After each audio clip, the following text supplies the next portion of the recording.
Every American should know about Seneca Falls, New York.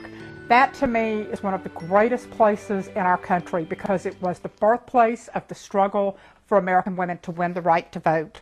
The pioneer suffragists, and the correct term is suffragists, not suffragette, the British were suffragettes, and they were radical, so the American women didn't want to be known as radical, and so even though what they were proposing was radical at the time, they called themselves suffragists. The men who supported women trying to obtain suffrage were also suffragists. The pioneer suffragists included Susan B. Anthony, Elizabeth Cady Stanton, Lucy Stone, Julia Ward Howe, Carrie Chapman Catt, and Alice Paul. Now, let me tell you a little bit about Susan B. Anthony.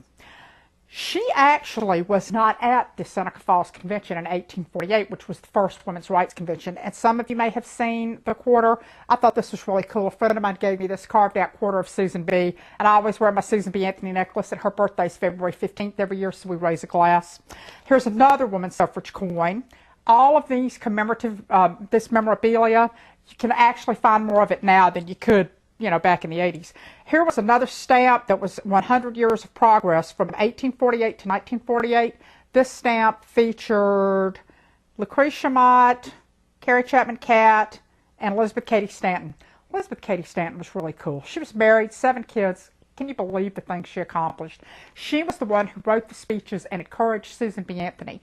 The two of them were introduced in 1851 by Amelia Bloomer, and you all might have heard that name about the pants.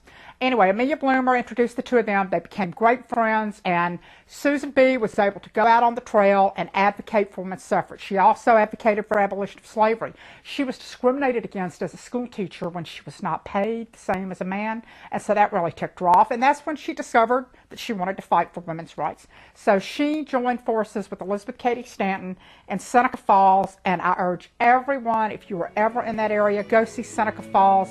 It is Mecca. For more information, go to www.theperfect36.com.